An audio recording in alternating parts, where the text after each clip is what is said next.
Next 2029లో Rahul గాంధీని ప్రధానమంత్రిని చేస్తా, నేను 2034 వరకు తెలంగాణ ముఖ్యమంత్రిగా ఉంటా. ఎవడి ఓట్లు వేసేదేవాడు, గెలిపించేదేవాడు? రాహుల్ గాంధీని మీరే ప్రధానమంత్రి చేస్తారు, 2034 వరకు మీరే ముఖ్యమంత్రిగా ఉంటారు. అంటే ఓట్లు వేసేది ఎవరు? మీ చుట్టాలు, లేకపోతే మీ చుట్టూన్నోళ్ళ, లేకపోతే టీడీపీ చంద్రబాబు నాయుడు మనుషులా, లేకపోతే బీజేపీ నరేంద్ర మోదీ మనుషులా? ఎందుకంటే మీరు వాళ్ళతోనే కదా దగ్గరగా ఉంటున్నది. అసలైన నిఖార్సైన కాంగ్రెస్ ఖతం చేసి పడేసినారు కదా, ఇష్టమే లేదు కదా మీకు. ఎట్లా 2034 వరకు ముఖ్యమంత్రిగా కొనసాగుతారు? మీరు మంచి పనులు చేస్తే కాంగ్రెస్ మళ్ళీ అధికారంలోకి వచ్చే అవకాశం ఉంది. ఇప్పుడు చేస్తున్నారా? ఇదే పరిపాలన కొనసాగితే మొన్న 60 వచ్చినాయి, ఇలా 10 కూడా వచ్చే అవకాశం లేదు. ఒకవేళ మంచి చేసిరు అనుకుందాం, 2.5 సంవత్సరాలు ఏదో మెజారిటీతో అధికారంలోకి వచ్చిరు అనుకుందాం, మెజారిటీ మీకు వచ్చింది. మెజారిటీ మీకు వస్తే మళ్ళీ ముఖ్యమంత్రి మిమ్మల్ని చేస్తారని ఎవరు డిసైడ్ చేయాలా? మళ్ళీ మీ ఎమ్మెల్యేలు అంతా కలిసి సిఎల్పి లీడర్ని ఎన్నుకోవాలా? మరి మిమ్మల్ని ఎన్నుకుంటారా? మళ్ళీ అది కాంగ్రెస్ పార్టీ కదా. మరి ఇన్ని హార్డిల్స్ ఉన్నప్పుడు అసలు ప్రజలు తీర్పే ఇవ్వలేదు, ఎలక్షన్సే రాలేదు, మీ పరిపాలన చక్కగా లేని లేదు, ప్రజాపాలనని కథం కూలగొట్టే పాలన తీసుకొచ్చినారు. మళ్ళీ నేనే ముఖ్యమంత్రి, మళ్ళీ ఈయన ముఖ్యమంత్రి అయ్యేది కాకుండా మళ్ళీ ఆయన ప్రధానమంత్రి చేస్తారట. ఇక మీరు ఈ పరిపాలనతోని ఈడ ఉన్న మరి ఆ స్థానాల్లో అవకాశం ఏది? ఆ స్థానాల్లో గెలిచే అవకాశం ఉందా ఒకవేళ ఇదే పాలన కొనసాగితే? ఆయన ఏమనుకుంటుండంటే బీఆర్ఎస్ ఇక లేవదు, బీజేపీ ఆంతలేదు, ఈ సరిపోవట్లేదు, ఇక మళ్ళీ నాకే ఆల్టర్నేట్ లేకుండా నాకే ఓటేస్తారు అనే కోణంలో ఆయన లెక్కలు కనబడుతున్నాయి. కేసీఆర్ కూడా ఇట్లనే అనుకున్నాడు. నోట్ల లవంగం వేసుకొని, కాలు మీద కాలు వేసుకొని ప్రెస్ మీట్లల్లో ప్రతిపక్ష పార్టీలను పైసలు పంచనయ్యా, ఫోన్లు ట్యాప్ చేసి ఎక్కడికక్కడ పట్టుకుంటా, నా దగ్గర బొచ్చడు పైసలు ఉన్నాయి, ఈ అమ్మ ఓటు 10,000 అని ఇస్తా ఏమన్నా కానీ. అందుకే ఎమ్మెల్యేలు ఎవరైతే సరిగ్గా పనిచేయలేదో వాళ్ళని కూడా తీసేసే ప్రయత్నం చేయలే. ఒక 30-40 మందిని తీసేసే పరిస్థితి వేరేగా ఉంటుందని చెప్పినా చేయలే.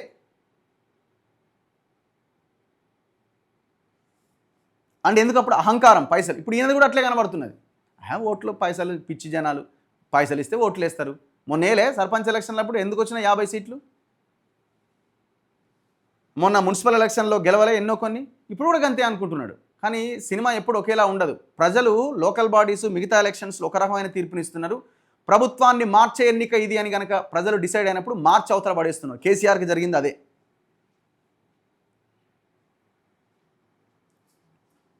17 లోక్సభ స్థానాలు, 25 ఆంధ్రప్రదేశ్లో. ఆ తర్వాత రాహుల్ ఇచ్చే కుర్చీలో కూర్చుంటా, ఆయన ప్రధానమంత్రి చేస్తారట, ఆయన కుర్చీ ఇస్తే ముఖ్యమంత్రుల పదవిలో కూర్చుంటాడట. కేంద్రంతో కలిసి రమ్మని రాష్ట్ర ప్రభుత్వాన్ని ప్రధానమంత్రి కోరారు. మైకుల ముందే మాట్లాడుకున్నాం, రహస్యమేమీ లేదు. దేశంలో రేవంత్ రెడ్డికి డిమాండ్ ఉన్నది, రాష్ట్ర ప్రజలకి ఇది గౌరవం. ఆయన అడిగిన యాంకర్ ఏమని, ప్రధానమంత్రి మిమ్మల్ని రమ్మంటున్నాడు కదా, మరి ఏంది ఇది ములాఖతాన్ని బయట మాట్లాడుకుంటున్నారు ఏంటి అంటే, డిమాండ్ ఉంది రేవంత్ రెడ్డికి, నా డిమాండ్ ఉంది కాబట్టి నేను తోపుని కాబట్టి నన్ను అడిగిండు ప్రధానమంత్రి అని అంటున్నాడు. ఏం డిమాండ్ ఉంది? రేవంత్ రెడ్డి కావాలి, రేవంత్ రెడ్డి ఉంటే అసలు పార్టీ అంతా ఇదవుతుందని అనుకుంటున్నారా? మరి అట్లా అనుకున్నప్పుడు 2.5 సంవత్సరాలకు కాంగ్రెస్ ఎందుకు ఇంత దారుణమైన పరిస్థితిలో ఉన్నది? గాంధీ కుటుంబంతో చొరవ ఉన్న గీత దాటి ప్రవర్తించను, అందరినీ మెప్పించలేం, 75% మంది ఆమోదిస్తే చాలు ముఖ్యమంత్రి. బండి సంజయ్ తన కుమారుణ్ణి పోలీసులకు అప్పగించాలి. సాయం చేయాలనుకుంటే పోక్సో కేసు పెట్టం కదా రేవంత్ రెడ్డి. సాయం చేయాలి అనుకుంటే పోక్సో కేసు పెట్టం కదా అని అంటున్నారు. మరి సాయం చేయాలి అనుకున్నప్పుడు, చెయ్యను నేను, చట్టం తన పని తాను చేసుకపోతుంది అనుకున్నప్పుడు దాదాపు 6 గంటలకు వచ్చిన మహిళని 1 గంట దాకా ఎందుకు వెయిట్ చేయించినారు? ఎఫ్ఐఆర్ ఎందుకు నమోదు కాలే? ఇక్కడ ఎఫ్ఐఆర్ నమోదు కాదు, బాధితురాల మీద అక్కడ ఎందుకు ఎఫ్ఐఆర్ కరీంనగర్లో నమోదవుతుంది? మీ పోలీసులే కదా. మరి ఇక్కడ సహాయం చేసినట్టుగా లేదా? సహాయం చేసినట్టు కాకపోతే ఆ అమ్మాయి బర్త్ సర్టిఫికేట్ విషయంలో మైనరా మేజర్ అనే విషయంలో ఇంత చర్చ జరుగుతున్నప్పుడు కోర్టుకి 13వ తారీఖునే నిన్న సమర్పించిన మెట్రికులేషన్ 10th క్లాస్ సర్టిఫికేట్ని మొన్ననే ఎందుకు సమర్పించలేకపోయారు?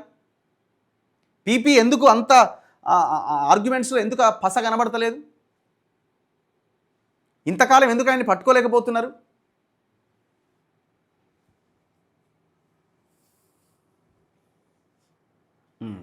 సో నిన్న ఇదేదో ఇంటర్వ్యూ ఏదో చేసిరో దాంట్లో ఆయన మాట్లాడినటువంటి మాటలు,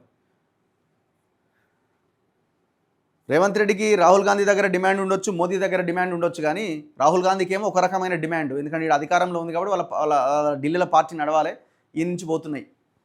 మోదీకేమో ఏమో ఎవరో ఒకరు వస్తే బాగుండు, ఈ పార్టీ నడిపేటోడే లేకుండా పోయింది మా బీజేపీలో అని అనుకొని రేవంత్ రెడ్డి వస్తాడేమో భవిష్యత్తులో అన్న కాంగ్రెస్తో ఎందుకంటే మొత్తం కీచులాట తయారైంది కదా అని చెప్పి ఆయనకు హోప్ ఉండొచ్చు. డిమాండ్ మోదీకి రాహుల్ గాంధీకి ఉండొచ్చేమో, కానీ తెలంగాణ ప్రజలకేమి మీరే ముఖ్యమంత్రిగా ఉండాలి, చాలా అద్భుతంగా పనిచేస్తున్న డిమాండ్ ప్రజల దగ్గర ఏం లేదు. ఎందుకంటే మీరు 2023 ఎలక్షన్లకు ముందు ఉన్న రేవంత్ రెడ్డి, ముఖ్యమంత్రి అయిన తర్వాత రేవంత్ రెడ్డిలో భయంకరమైన మార్పు వచ్చింది. అంటే ఆయన అంతకుముందు గొప్పగా ఉండడం నేను అంటలేను, హోప్స్ అంటే ప్రజలు ఎక్స్పెక్టేషన్స్ పెట్టుకున్నారు, హోప్స్ పెట్టుకున్నారు మీ మీద, దానికి మీరు రీచ్ కాలేకపోయినారు. ఏ నాయకుడు కూడా 100% రీచ్ కాలేడు, 90% కూడా రీచ్ కాలేడు, 80 కూడా రీచ్ కాలేకపోవచ్చు, కనీసం 40% అన్న రీచ్ కావాలిగా ప్రజల ఎక్స్పెక్టేషన్స్కి దగ్గరగా. నువ్వు ఏం చేయకపో ప్రజల్ని వాళ్ళ వాళ్ళని బతకనియాలి కదా. వాళ్ళ ఇల్లు కూలగొడుతుంటివి, వాళ్ళ వాళ్ళ వాళ్ళ వాళ్ళ వాళ్ళ వాళ్ళ ఇల్లు కూలగొట్టి ఆగం చేస్తుంటివి. ఇక నీకు డిమాండ్ ఎక్కడిది ప్రజల్లో? రేవంతే ఉండాలి, రేవంతే రావాలి అనే డిమాండ్ ఏమన్నా ఉందా?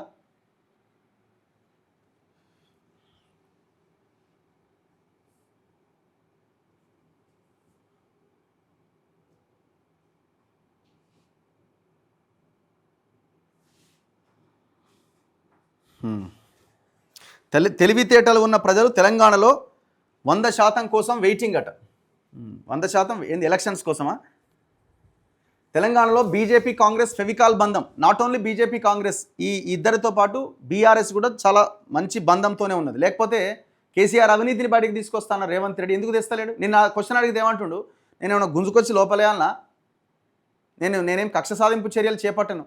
అరే చట్టం తన పని తాను చేసుకుపోవాలి కదా, అట్లా చూసినా ఈ పాటికి అవినీతి మీద చర్యలు ఉండేవి కదా.